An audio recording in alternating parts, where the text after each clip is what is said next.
বৰপেটাত কংগ্ৰেছ প্ৰাৰ্থী দেৱবায়নৰ মনোনয়ন পত্ৰ দাখিল। বিশাল শোভাযাত্ৰা কৰি বৰপেটাত কংগ্ৰেছ প্ৰাৰ্থী দেৱবায়নৰ মনোনয়ন পত্ৰ দাখিল হয়। বুধবাৰে বৰপেটা লোকসভা সমষ্টিৰ কংগ্ৰেছৰ প্ৰাৰ্থী দেৱবায়নে মনোনয়ন পত্ৰ দাখিল কৰে।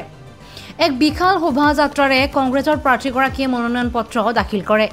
ইফালে উক্ত শোভাযাত্ৰাত অংশগ্ৰহণ কৰে জিতেন্দ্ৰ সিং, ভূপেন বৰা, প্ৰদ্যুৎ বৰদলৈ, জাকিৰ হুছেইন সিকদাৰ আৰু বিধায়ক ৰহিম আহমেদৰ লগতে কংগ্ৰেছৰ নেতা কৰ্মীসকলে।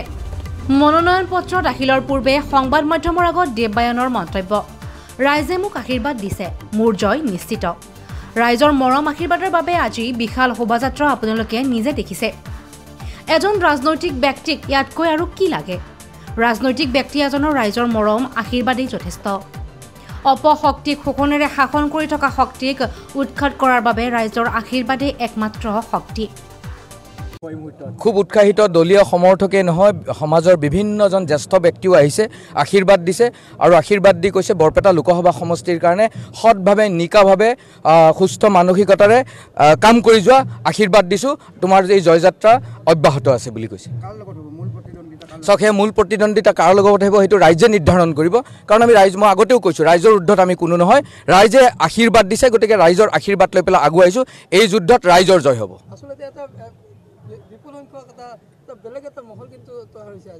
এয়াই ৰাইজৰ মৰম, এয়াই ৰাইজৰ মৰম, এয়াই আশীৰ্বাদ। ইয়াৰ ওপৰত আৰু এজন ৰাজনীতি কৰা ব্যক্তিক আৰু বেলেগ একো নালাগে, ৰাইজৰ আশীৰ্বাদেই প্ৰথম কথা।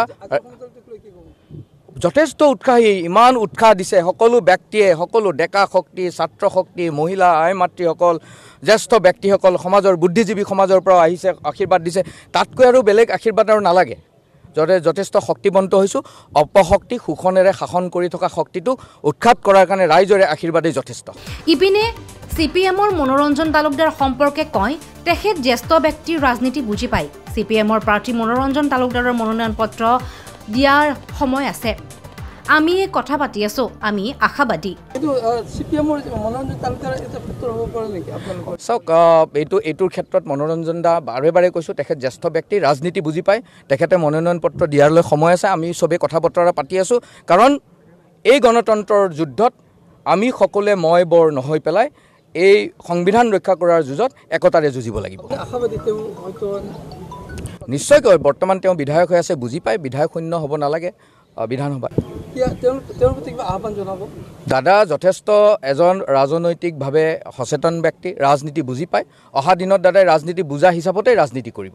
আনহাতে মনোনয়ন পত্ৰ দাখিল কৰাৰ সময়ত বিধায়ক জাকিৰ হুছেইন সিকদাৰে কয়, এয়া প্ৰথম ৰাউণ্ডতে ইমান মানুহ, ফাইনেল ৰাউণ্ডলৈ আৰু বহুত দেখিব।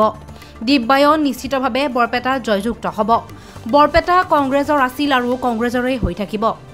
চাওক, আজি এইটো ফাৰ্ষ্ট ৰাউণ্ডহে, এতিয়ালৈকে আমি খেল খেলিবলৈ আৰু বাকী আছে। নৰেন্দ্ৰ মোদী ডাঙৰীয়া নলবাৰীত আহিছে। বৰপেটা, নলবাৰী, কামৰূপ, বঙাইগাঁৱৰ সকলো গাড়ী আগতে বুক কৰি থৈছে। মালিকবিলাকে আমাক গাড়ীও নিদিয়ে, ভয় কৰে। তথাপি এইখিনি মানুহ নিজাকৈ আহিছে। বহু মানুহ ৰৈ আছে, দূৰণিত আহিব পৰা নাই।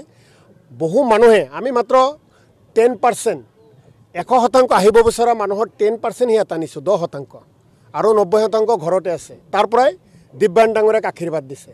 আজিৰ এই সমদল আপোনালোকে ফাৰ্ষ্ট ৰাউণ্ড ভাবিছে। খেল এখনত যেনেকৈ first round, second round, third round, quarter final, semi final, final থাকে নহয়, জোৰ বঢ়াই বঢ়াই থাকে। ফাৰ্ষ্ট ৰাউণ্ডত জোৰ যদি এইখিনি দেখিছে, ফাইনেললৈ আমি কি জোৰেৰে ওলাম বা কিমান আমাৰ মানুহ থাকিব, কিমান মানুহে আমাক আশীৰ্বাদ দিব, আহি থকা সময়খিনি দেখিব। দেৱবায়ন ডাঙৰীয়া নিশ্চিতভাৱে জয়যুক্ত হ'ব। বৰপেটাত আমাক ৰুধিব নোৱাৰে।